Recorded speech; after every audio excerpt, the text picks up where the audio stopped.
Good evening, everyone. I'm Thor Gunderson, and welcome to Just Asking for a Friend. By now, you must know that this is the program where we go out into the statue community and the collecting community, not just statues, and we meet content creators, collectors, sculptors, people throughout the industry, from the statue makers and the publishers, all throughout the collecting world. And today we have a very, very special guest, because this man's collecting journey is very, very special, because it has not just created awareness in the statue community and informed about statues and everything, but has raised awareness about autism, because this man presents his statues and shares it with his daughter who has autism. I'm talking about the one and only Miguel Figueroa, Toyquest 101. Welcome to the show.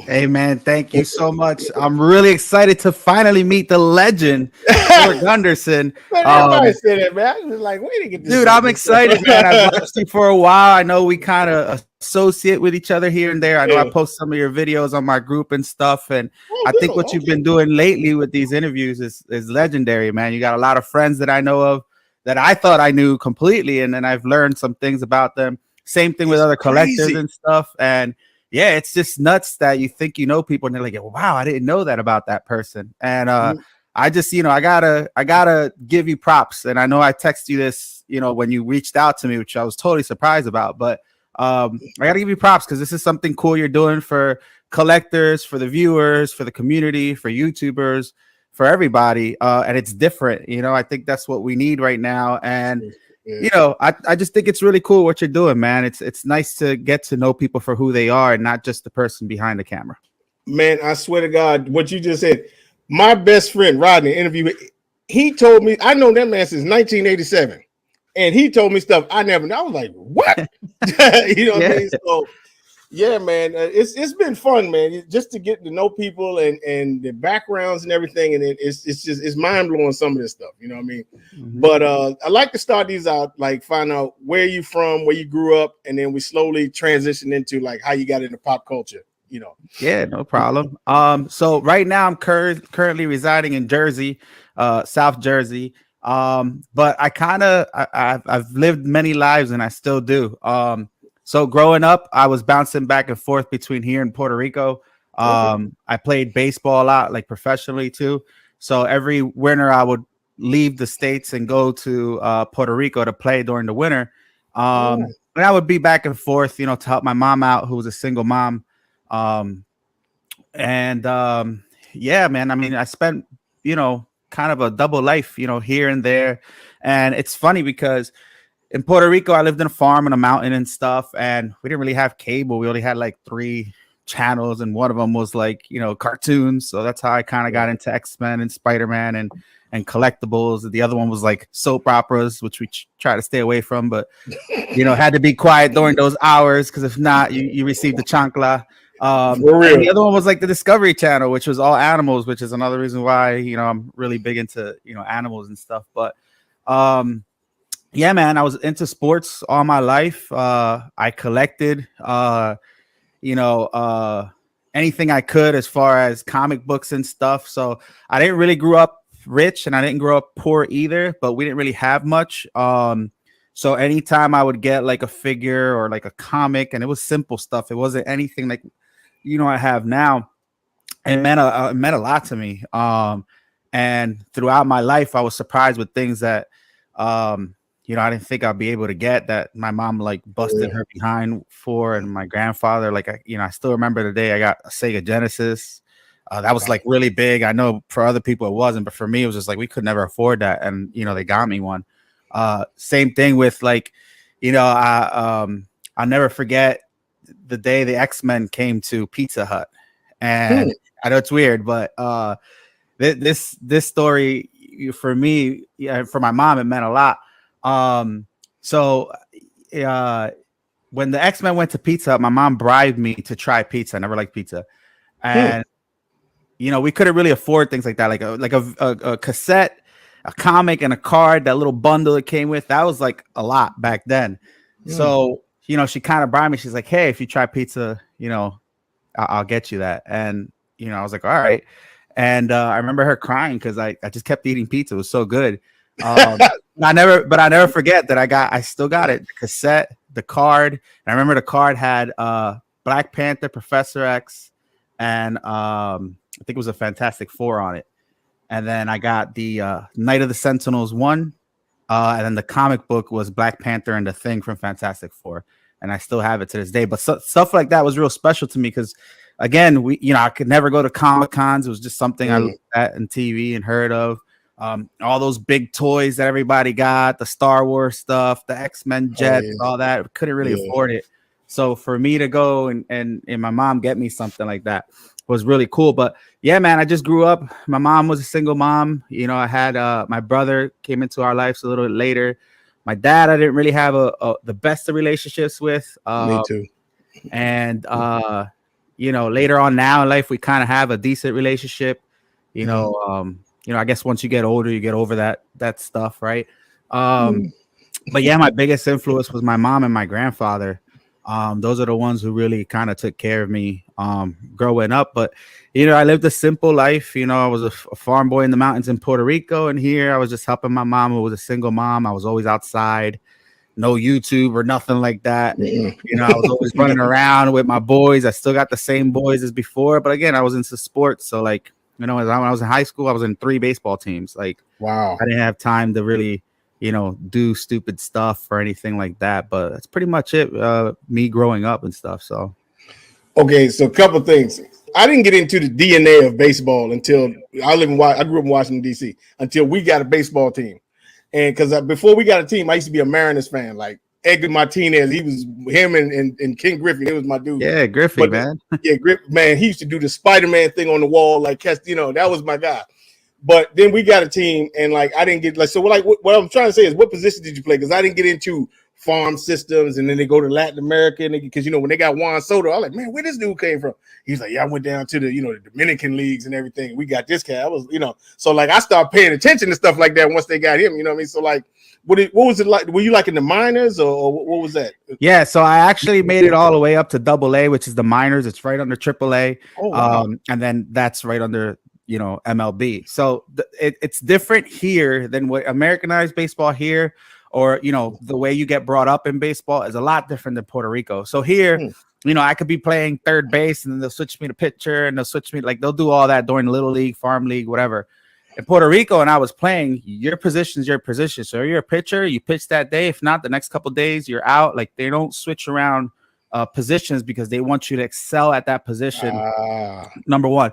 Number two, right? You don't play with metal bats, man. Like over there, it's all wooden bat baseball. Wow. So when I would come over here, they would give me this metal bat, and it was just like rockets shooting out, and everybody thought like, what the heck is going on with this kid, right?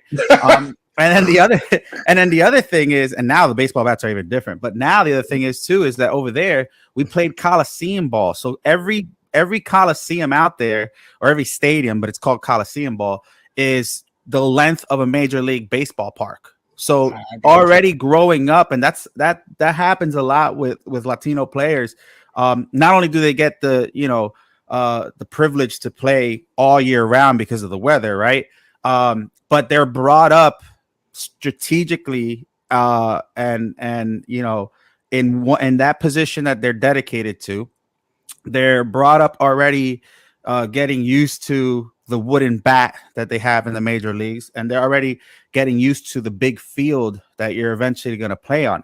Now, in the United States, they do have some advantages because now you got technology. You're going to stadiums. When I was in college here, I played for the Dukes. Not the good Dukes. The Dukes James Madison. No, not those. Like the Dukes in Jersey, which is like a a county college. It wasn't anything. I don't know why I said that, because But anyway, they're called the Dukes, the Cumberland County Dukes. But we got to play in dome stadiums, turf stadiums.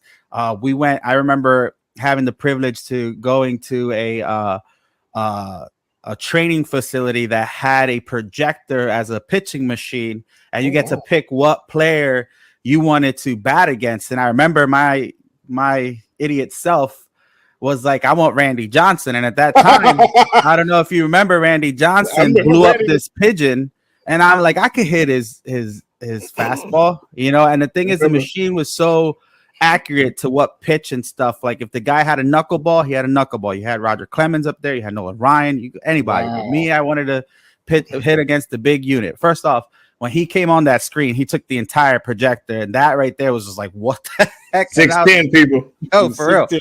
And I'm like, man. And when that leg kicked up and that ball came flying, bro, I was just like, I mean, I got a piece of it, but I wasn't hitting that. But you know, it's kind of has its advantages depending on where you go. But as far as position, man, it kind of changed as I was moving up in baseball. I started as a catcher. Because of my arm, they threw me at third base. Then because of my arm, they used to throw me in the outfield, and I had a killer arm. Like I could throw from the fence all the way to the catcher without a bounce. And then because of my arm, they put me as a pitcher.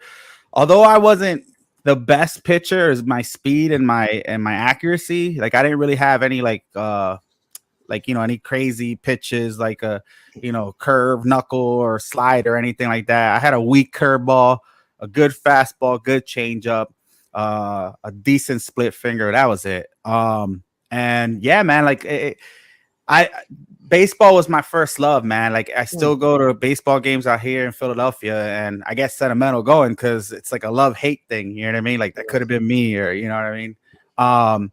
Which is why I'm always wearing my baseball caps, and it's on our logo and stuff. But yeah, I loved baseball, man. And unfortunately, my baseball career kind of went to an end when, I came out here to help my mom.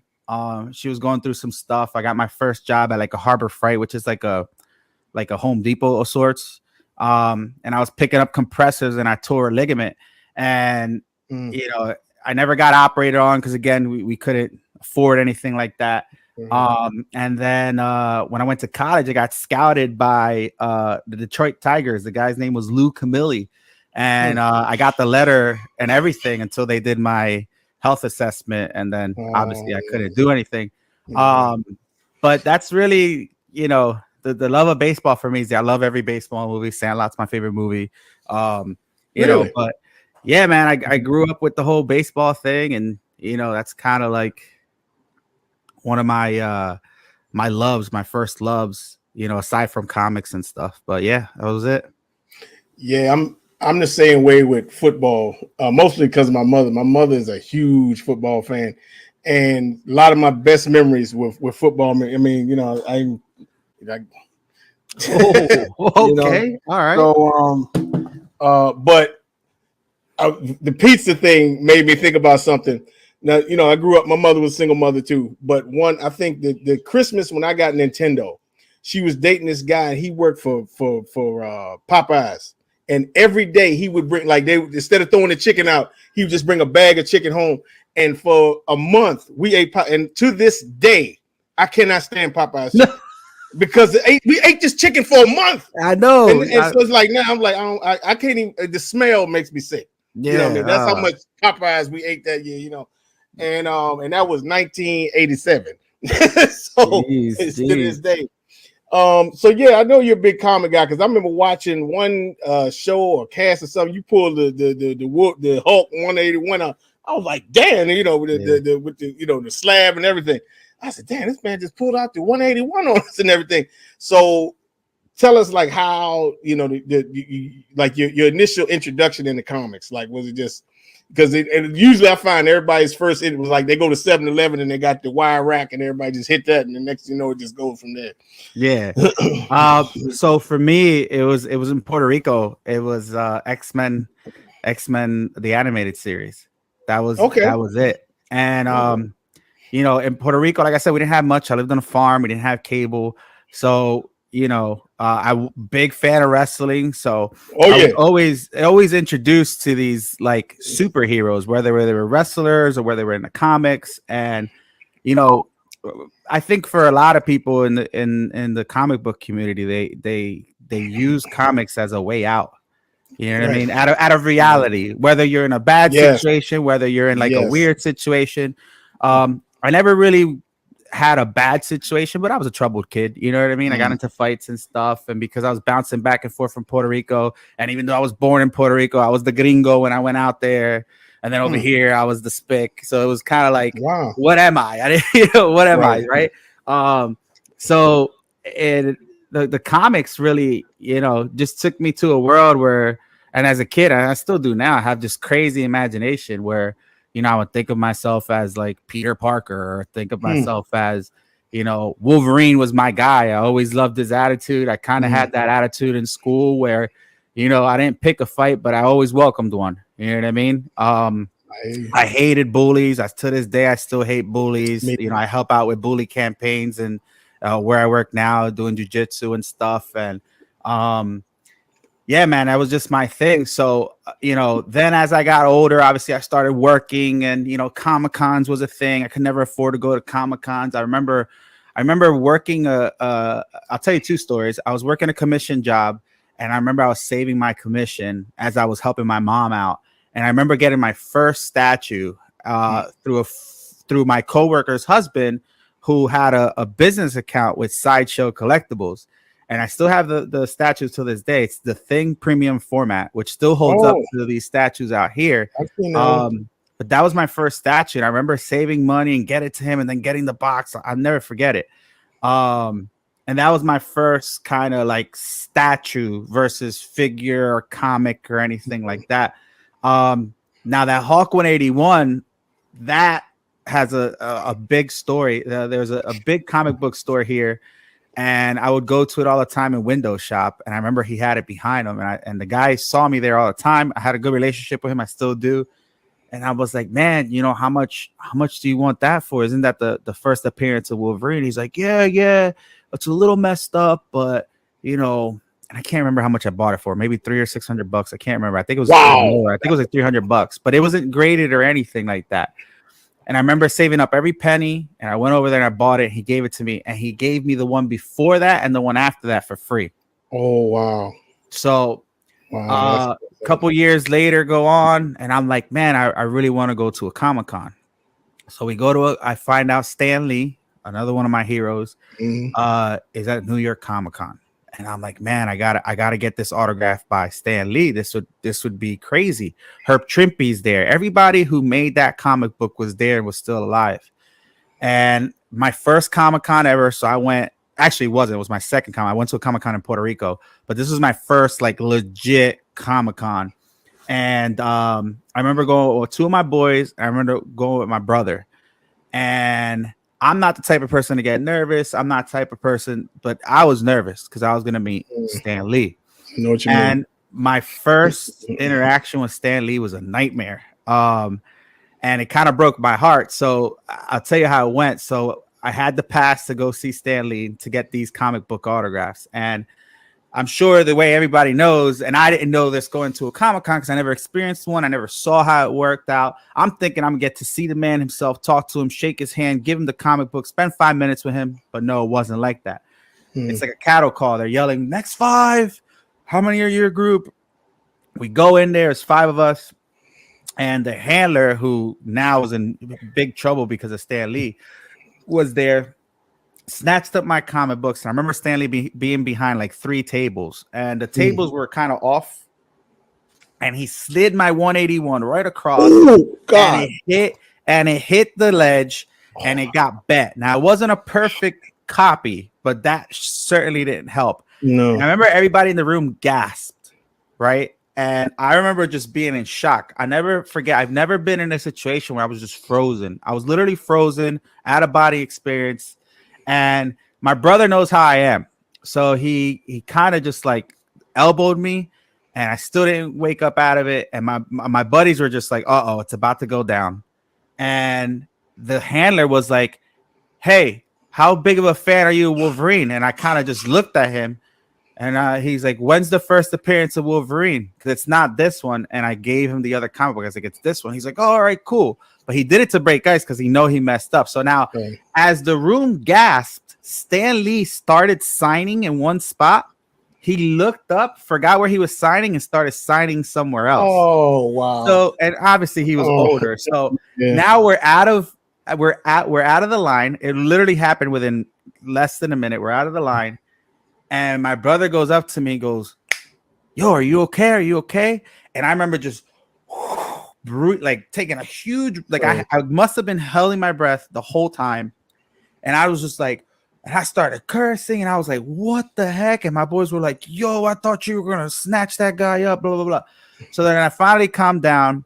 The line there for the guy who was CGCing was Desert Wind Comics, and he heard everything about it. And one of the guys from inside went outside and told him prior to me getting into the line. So they kind of had a heads up.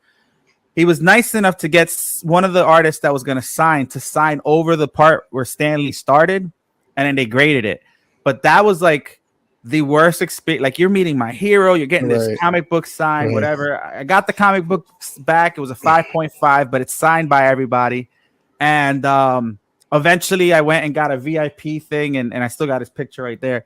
And I met him, and I took a picture with him, and I went to his panel, and it just made me appreciate him more, and it made up for everything. But those are like my two biggest starts to like a real collection. You know, aside from, I always had comic books. I didn't know obviously what they were worth till now, right? But I always had comic books. I had cards. I still got all my cards, and you know, figures like toys and stuff like from KB Toys and Toy Biz and all that. Still got all that in a box somewhere. But that was my real introduction to having a good, like a decent collection, or start of a great collection. But everything started as a kid, growing up in Puerto Rico and here, and with the cartoons, the animated series, and the comic books. That's pretty much how I got started. We didn't have a store or anything like that. My store in Puerto Rico was a grocery store that had a rack, and you know, I have X-Men in Spanish, and then I had some in English. But that's what it was. I didn't have comic book stores in Puerto Rico like that. So one thing you said made me think, because me and Rodney used to argue about this all the time. So he's a Punisher fan because he, you know, it's about escaping reality, you know. And I tell him about, even with the Star Wars stuff, because he's always complaining about Star Wars and this and everything. And I'm like, man, you know, it's not real. It's like, dude, you watch this to escape reality. Like, he liked the point. No, I like him because he's realistic. I like, dude, this ain't real. You know what I mean? It's like you live regular life all the time. You read this stuff to get away from reality. You know, he ain't see it that way. I was like, okay, man, whatever. And then second of all, wrestling too. We all, you know, we was big into wrestling. Who was your favorite wrestler growing up? Razor Ramon. Oh, the bad guy. Yes, sir. Razor Ramon. I loved wrestling, and it's funny because I got in trouble for school for wrestling and stuff. I remember my mom put me, listen, true story. My mom put me here in the States, put me in real wrestling, like you know, real, like wrestling. Yeah. And I remember I got disqualified because I power bombed the kid. And I lasted half a season. Man. And I'll never forget it. That they were upset. It almost caused like a riot at the school gym. Like, I'll never forget it. I was a kid, man. I was like 13. I can't remember how old I was. But wrestling was the same thing, man. You had these larger than life personas, Hulk Hogan, Razor Ramon, Bret the Hitman Hart. Then you got the Spanish guys transitioning over, Savio Vega, Abdullah the Butcher, Carlito. You know, no, my boy was Conan. That was, I was about to ask. Oh, Conan was good. I mean, he wasn't my favorite, but he was one of my favorites. It's funny how Ric Flair is my favorite wrestler, but I love Ric Flair. I met him. Oh my god, I've never met him. I get to that in a second. But like before him, you know, obviously, if you were a little kid in the 80s, Hogan was like real huge, you know. And then, but after him, the Ultimate Warrior was my favorite. But see, Rodney always watched NWA. I didn't. It wasn't until Flair came to the WWF, and he came with this real world, like they was. I was like, man, who is this dude? And he had me rolling with his promo. I was like, man, I like this. So eventually, Ric Flair became my favorite, you know. But it's fun.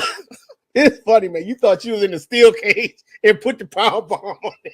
Dude, I did. I got in so much trouble. And it's funny because wrestling has been a big part of my life too. I know a lot of people don't know it and some people do, but I actually, one of my students is in the WWE right now. Her name is Sonia Deville. I actually did her I was her first coach. I was her teammate. First jiu-jitsu match, went through all her life. She wanted to fight MMA. She did. She always told me she wanted to fight Ronda Rousey, and she kind of did and didn't, because she didn't in the MMA world, but she did in wrestling. And, you know, she's in there now, and that's how I kind of got to meet a lot of these wrestlers. On my show, we interview a lot of celebrities. I got to meet Titus O'Neil, not only because of the wrestler he is, but because the advocate he is for, all the charity work he does and stuff. I got to meet, obviously, Sonya Deville was on the show. Matt Cardona, which if you're into that indie stuff and stuff that's a little bit more like he's also, Zack Ryder, used to be Zack Ryder. Dude's freaking great. Sasha Banks' husband, he sent me last year. He's the guy who designs most of the suits for all the pay-per-views for the wrestlers. Oh, okay. And he created he used to be a wrestler too, Kid Kamikaze. He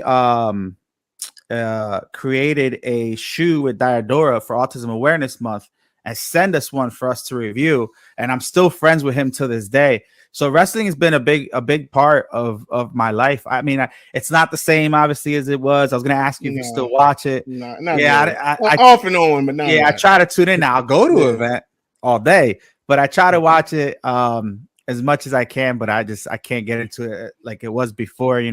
I grew up with the Attitude Era, and then WCW versus WWE and ECW's right here in Philadelphia. So I was, I knew the hardcore stuff. And now, were you a fan of WWE, WCW? Was there one that you like better? At first, it was WWF, but then Rodney got me into WCW. So then I was watching both, and we were at the Starcade when Goldberg got his first loss. What? It was here in DC. It was here in DC. Yeah, and when your boy Razor came up, was Ray, to shock them with the cattle prod. Yeah, and Diesel or Kevin Nash. I was there. I wasn't close, but I was there. And so I guess it's hard to say because both of them bring different things to the table. You had, I think when they had the NWO and you had, like you said, the Attitude, that was, it's, I don't know, the 80s are always special to me. With, like you said, with these larger, with Macho Man and Hogan and Ultimate Warrior and Andre, that was like, even now, like on Peacock, I go on there and watch all these old main events and everything, and you had Jesse the Body on the mic and everything, and him and it was just, and it's funny because Superstar Billy Graham just passed, and I remember him, but I wouldn't. And then I started watching some of his interviews, and man, that dude, I wish I was around when he was around because he was vicious, on the mic and everything. But Flair is my all-time favorite, and as far as meeting him, I used to work at a Hyatt in Capitol Hill. And they used to come and stay there for SummerSlam, and they always I always got somebody. They said, "Man, your boy Flair was just." I said, "Wow." They said, "Man, you just missed it." And then I always kept missing him. I never got to meet him, but I saw Batista from a distance, and he's huge. He's huge. I met RVD.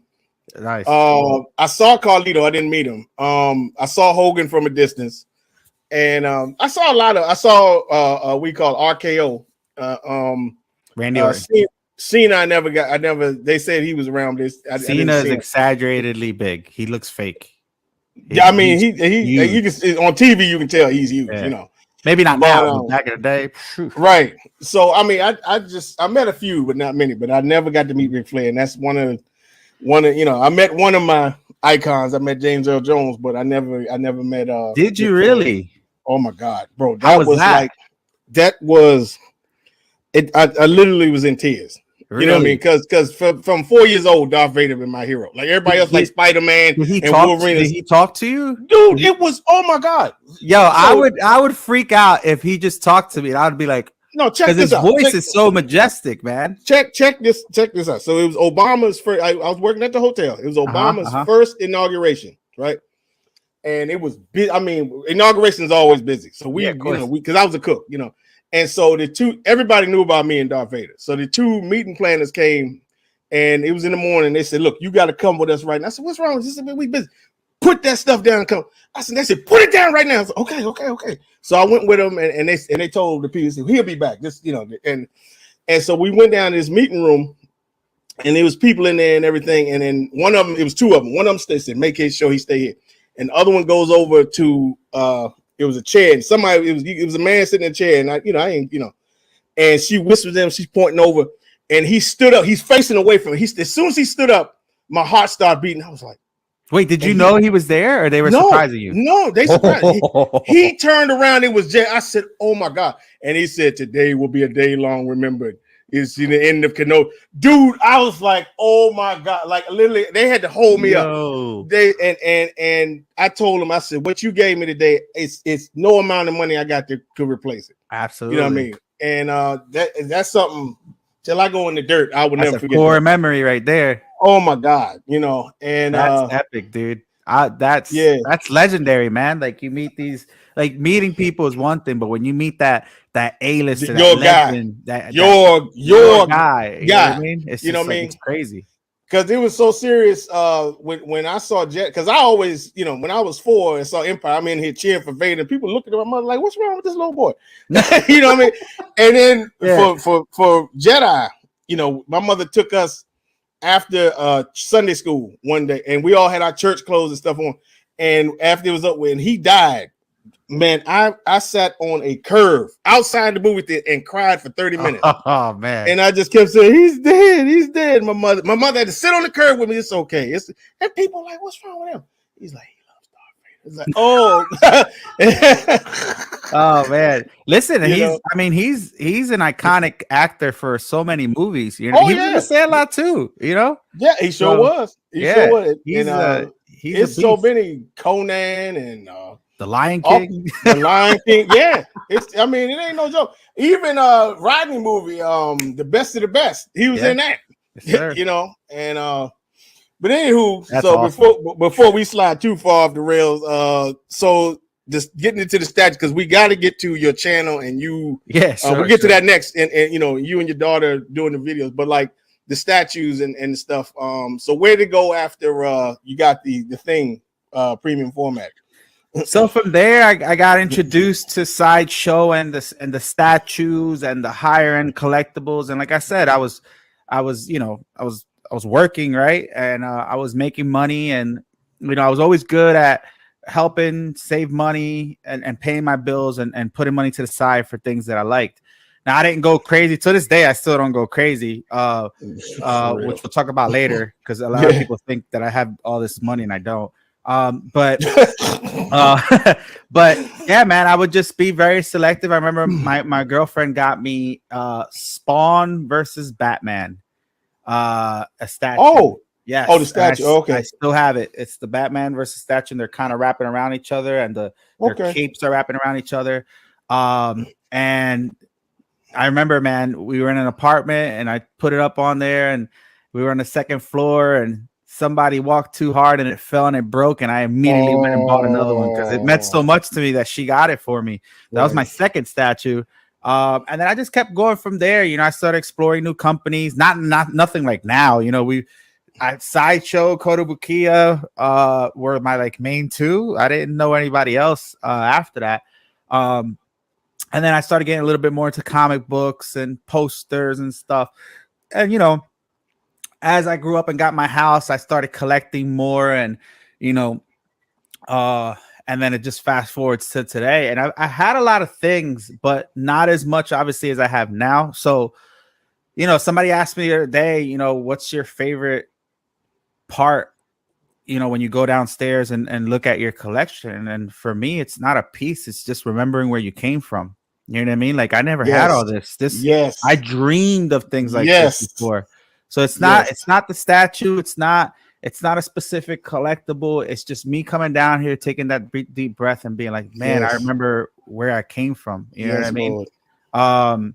But yeah, man, just from there, it just started. It was just little stuff. It wasn't anything crazy, but I started getting statues, nothing big. Like my biggest one was the thing, and then I started doing Kotobukiya. I love Kotobukiya style.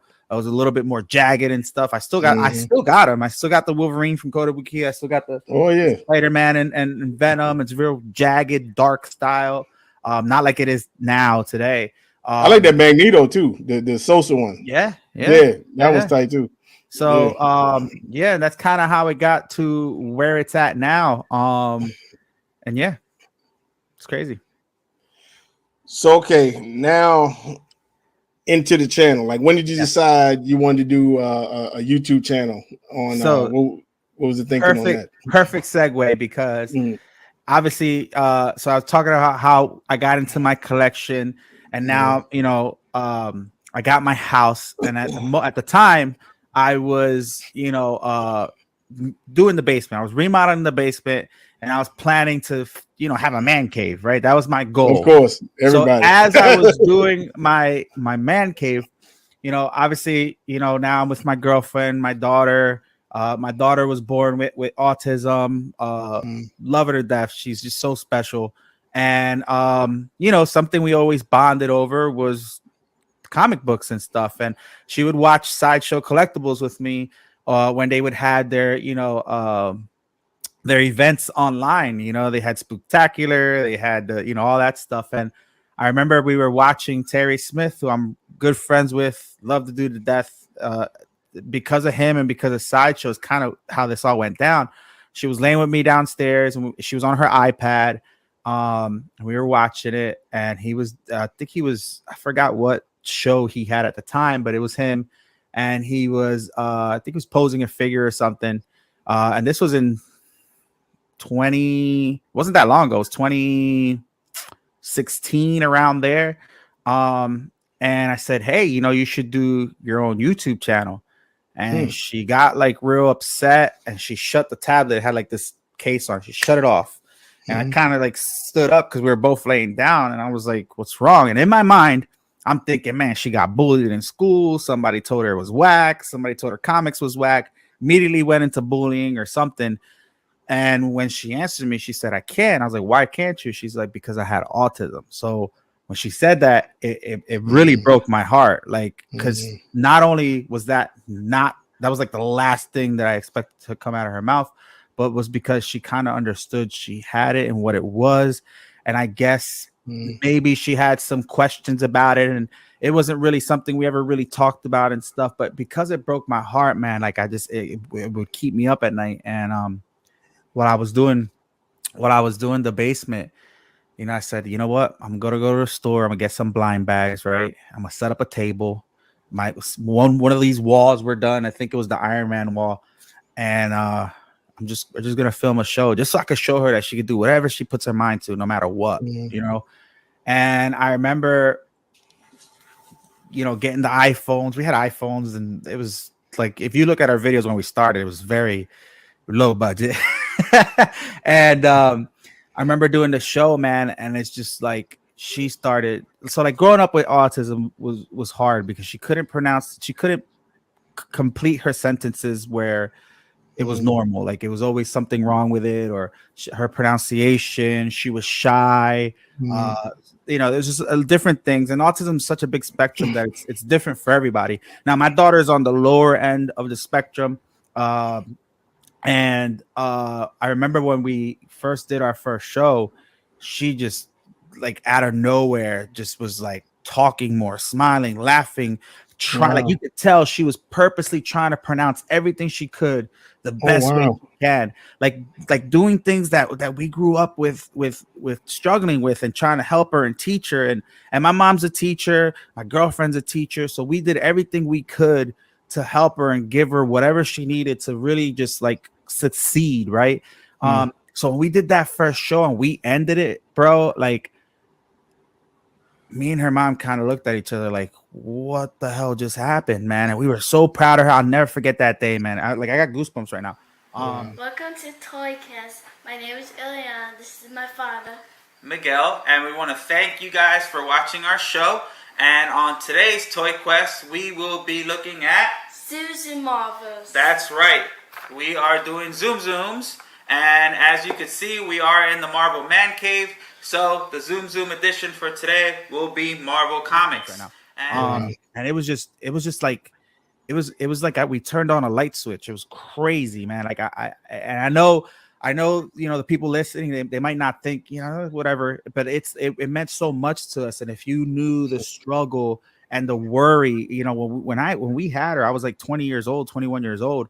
When she got pronounced with autism, I cried. I didn't know what it was. And then obviously later I educated myself. I wasn't educated on it before. And I said, okay, we're going to get through this. But when that happened, man, me and her mom said that we all agreed, let's keep doing this to not only help her out, but to inspire people who want to watch and get on YouTube, and whether if they had autism, whether they had a special needs, whether it's just a normal kid who was struggling and just, you know, wanted to accomplish something and had doubt and just sees what she did and was like, you know what, if she could do it, I could do it. Yeah. And from there, man, it kind of blew up, you know. I never in a million years, if you asked me back in the day if I was going to be on YouTube, I would have laughed at you. Me too. Never did I think that we were going to be so big. We have like 170K or something like 78 million views. I can't remember the number, but like I would have never, ever, ever would have told you that this was something we wanted to do or I wanted to do. Nothing like that. And you know, a lot of people that know me know our story, but they don't really know why we got so big. You know, it wasn't just because we were a YouTuber. You know, our story just blew up, you know, because we were in the news. To this day, we get phone calls from the news, we get phone calls from media. And we do so much in the community. Like we're not like, I know people think I'm a YouTuber. We're more than that. Like we do so much things for the community. The real community, not the statue community, the real community people. To be fair, for both, because if everybody knows me from my channel, they know that I'm constantly, which we'll get into, giving things away. When I partner up with my partners, which were the companies, the first thing I ask is what can I do for my viewers. But we'll get into, you know, how my channel runs in a little bit. Right. But as far as what we did, like we were doing volunteer work. We partnered up with the Philadelphia Eagles. You're a football fan. Yeah. We do the Eagles Autism Foundation. You can find us on their YouTube channel. You can find us all over their stories.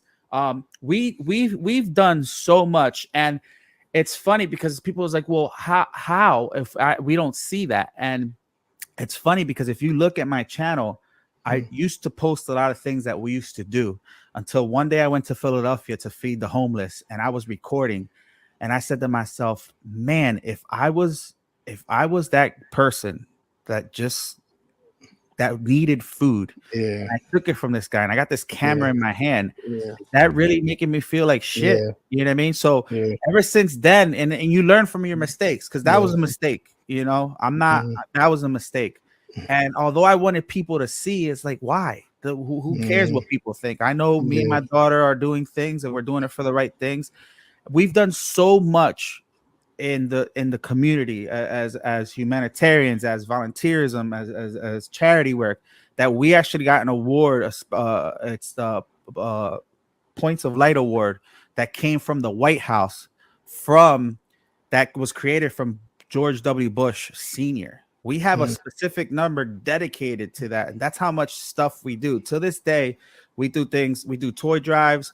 We volunteer at schools. We do assemblies. We do you know, just anything. Boys and Girls Club. I've worked with the store I work at Home Depot. We like anything that you could think of that it's for good. I try to do it, whether it's giving a gift basket to somebody, whether it's you know, getting your hands dirty with you know, creating, you know, helping somebody make a ramp for their house, cleaning up a park, anything you could think of, we've done. So our channel got big because not only because of our story, but because of the things that we were doing through the power of toys, through the power of inspiration, through the power of inclusivity, through the power of diversity, right? Because not only are we representing autism, we're representing the Latino community, we're representing females, we're representing kids, just everything. Like once I started seeing how big this potentially get, I wanted to make sure that anything we did just meant something to somebody, no matter what category you fell in. And for my daughter, it helped her out not only with her autism, but it helped her mature at a young age and really like get to know world problems. And you know, the funny thing about it is it circles back to the X-Men. If you look at the X-Men cartoons, it's not all real. It's a fantasy world we get into, but they were talking about real life problems. Spider-Man was not the hero. It was Peter Parker. Peter Parker was the kid getting bullied at school who inspired to hide behind a mask and help everybody out. But Peter Parker was the people who everybody related to was Peter Parker. Not really Spider-Man. It was Peter Parker. So like, you know, I kind of wanted to become this not a real life hero, but just somebody who did something and just didn't, it's funny because I just watched, I don't know if you like Arnold Schwarzenegger, but he just Love had, him. That's dude, my guy. Netflix, he has a documentary. It's 3 episodes, man, and it is the most inspiring story. And he just says, just no matter what, just keep going and be useful. And that's something that when I saw that, I was like, man, that's basically what I thought is just being useful, and that's how the show kind of came about. And we started off, my daughter was young, so we started off with blind bags, and they were superhero related. So, the blind bags was fun because you would get like 6 characters, and there was always a chase. And then when we would open it up, and it's always a surprise, so we always got a reaction off of it. And our viewers started off as a young crowd, and then as she started getting older, we started getting calls from Hasbro, we started getting calls from Bandai. Hey, can you review this? And then we started getting into more toys. And then I'm like, you know what, Ileana, I'm getting statues. It'll be cool to review these. And I know a lot of people in the community that like statues. This is pre-pandemic. Like, I feel like during the pandemic was just like this spurt of YouTubers and people who started doing things on YouTube, which is not a bad thing. I'm not knocking it, but this was pre that. So, I started off doing it. It was around the same time that Jem Mint was around. It was around the same time Chris was around. DT was kind of around, but with his kids on their channel, which were humongous, right? Man, I was just, we were just doing our thing. But then we started growing our fandom because Ileana was growing, and it started getting a little bit more adult with the statues and stuff, and our content started changing. And then from there is where now we segue kind of into how I get my stuff and the statues. We partner up with all these companies. I don't really buy my statues, although I do buy some. Unfortunately, I can't afford these things, and I'm blessed with having these relationships with these companies who not only believe in what we're doing, but love our reviews. And the first company to ever partner up with us was Sideshow Collectibles, and then after that, and to this day, the number one company that has stuck with us since the very beginning is Diamond Select and Gentle Giant. Oh, wow. And it grew from there. XM Studios, Kotobukiya, Iron Studios is really big with us. We just acquired them this year. Beast Kingdom, Factory Entertainment. I mean, you name it. There's a bunch of companies that send us stuff for us to do a review, which is great because it gives us content. And a lot of those things, people are like, well, what do you do with it? Well, some I keep, obviously, right? Who's going to deny that? But most of them I give away. I give away to charity. I do raffles. I do giveaways for our viewers because without them it's not possible. So that's kind of where we're at now. We're so grateful and lucky to have these companies partner up with us because, like I said, I can't really afford this. It's not like I'm making money like Mr. X or somebody. No, right? I get it. Me too, bro. I mean? It's not a cheap hobby. It's not getting cheaper.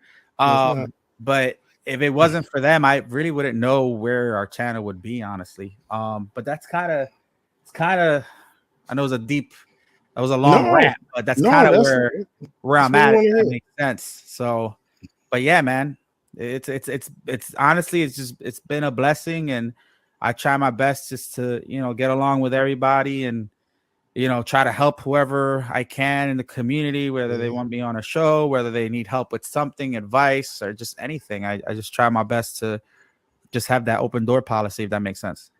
It does, man. You made me think about several, because I remember I didn't hear about autism. When was that? 89. So I was 14 years old until I saw Rain Man. Yes. And I remember my mother's friend. I said, "What's wrong with this guy?" She said, "He has autism."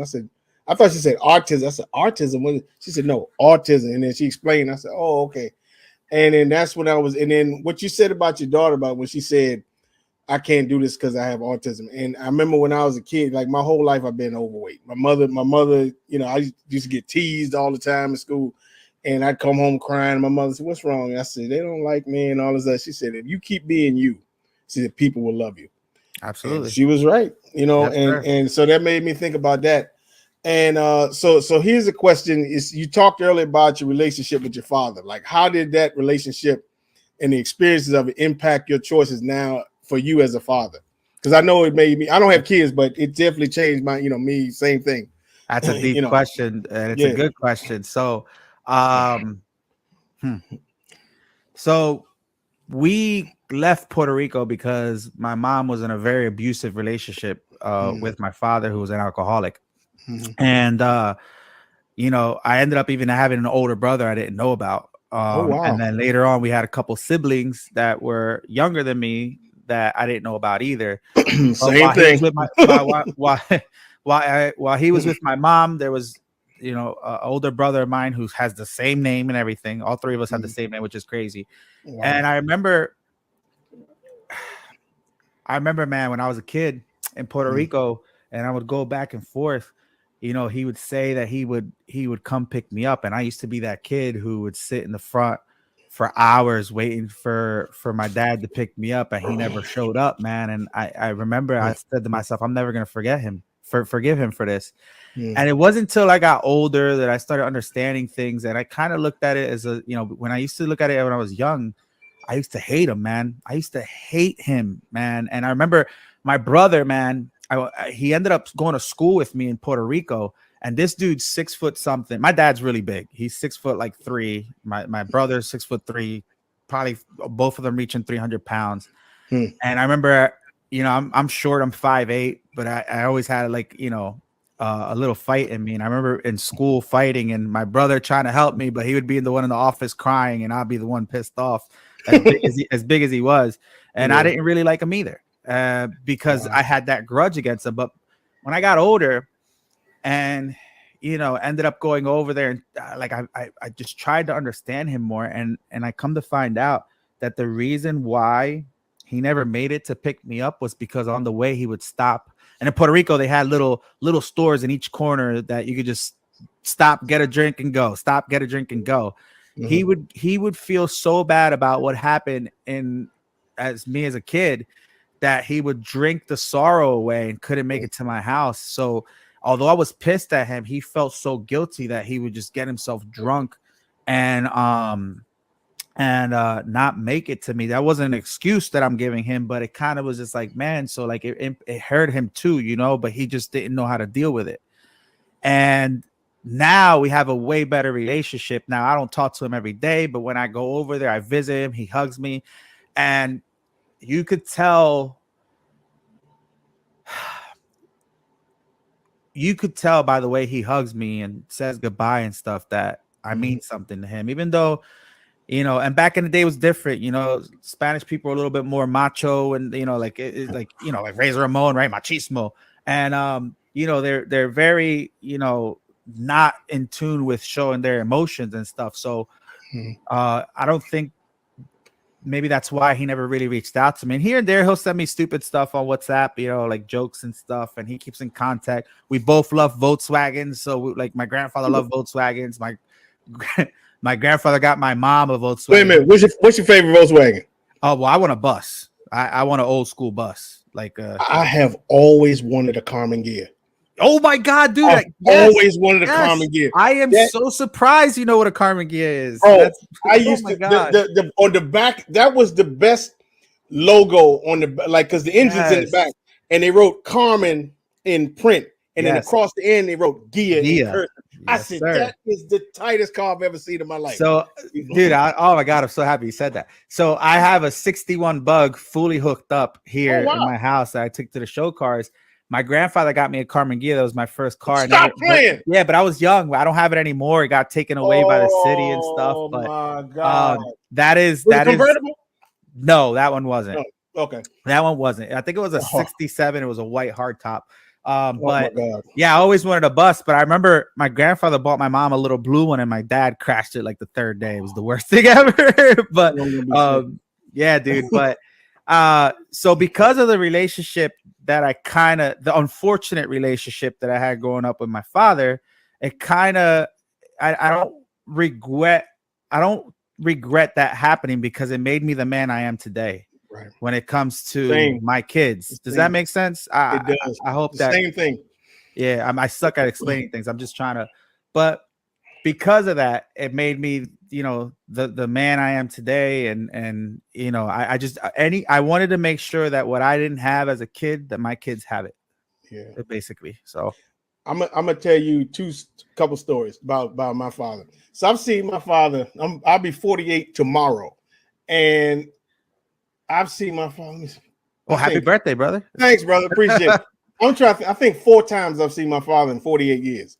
Yeah, wow. And the last was that no, that wasn't the last time. The time before the last time I saw him was that I found out I got 8 half brothers and sisters and everything. So I went to my nephew's wedding, and I'm standing. I hadn't seen him in a long time, and I'm standing on the end of the pew, and they're doing it. And my father walks. I literally he's right here where my hand is. He looked me dead in the face. He had no idea who I was.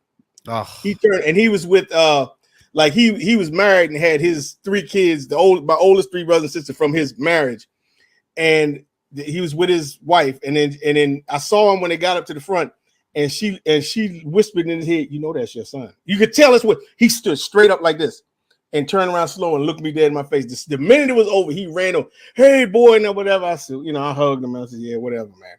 And then so a year or 2 after that, he was caught. Find out he something happened. His wife kicked him out the house.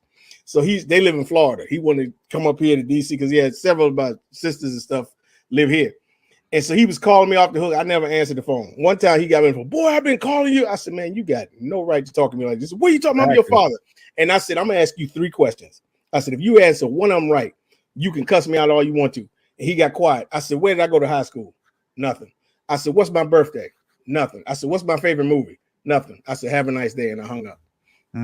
He couldn't answer now one of those questions. That's insane. And it's funny with these things that you're doing, you get to learn a lot about people. And like today, I learned a lot about you that I didn't know. But you look back at those things at your life as growing up, and look at the person you've become. Right. I don't know you as well as I know a lot of people. I know of you, but I know that the person you are is you're a great dude. You're loved by the community.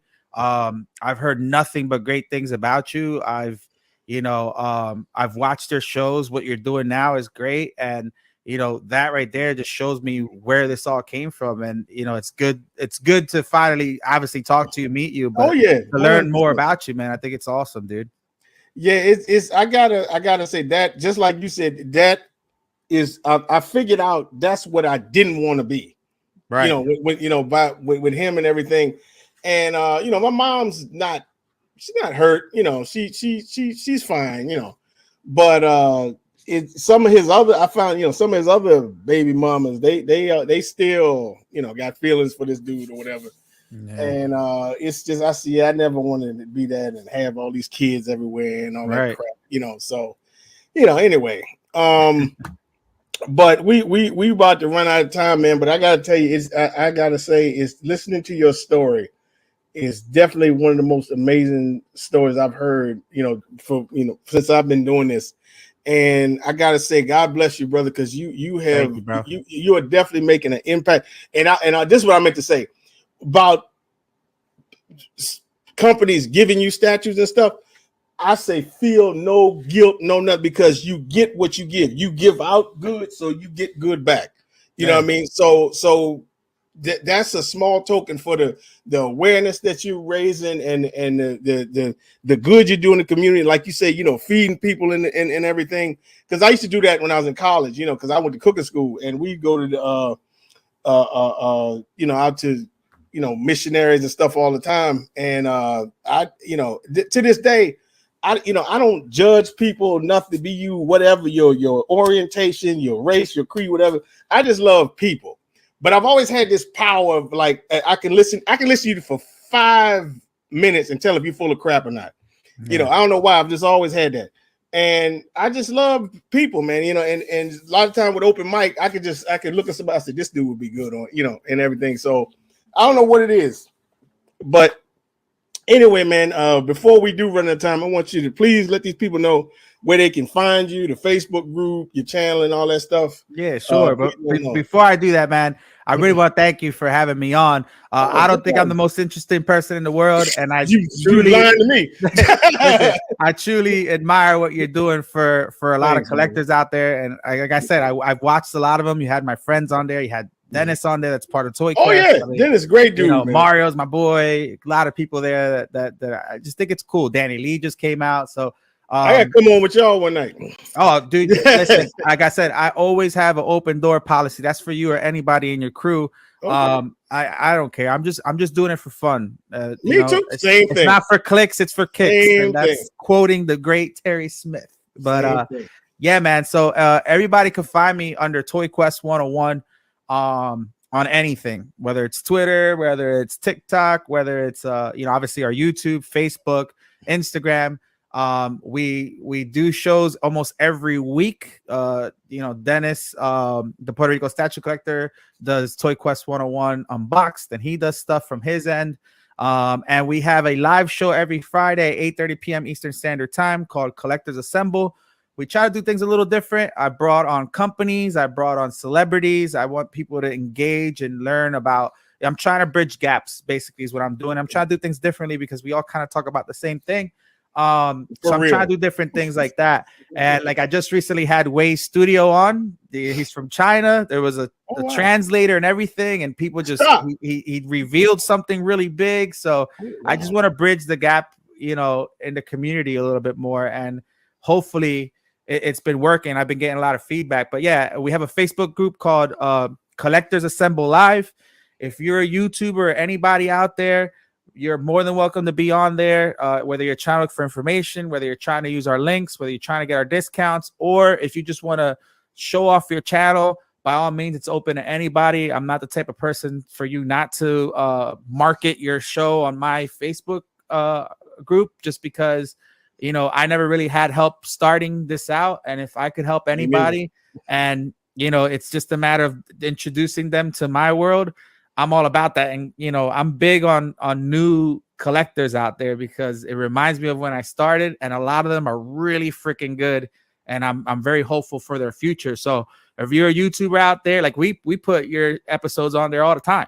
You know what I mean? But yeah, man, just find us on Toyquest 101. My door's always open. I always answer my phone, DMs, phone calls, whatever you want. If you just need somebody to talk to, if you're, I want to chat, collectibles, anything, just let me know. But again, man, I really want to thank you. It's finally an honor to meet you, the legendary Thor.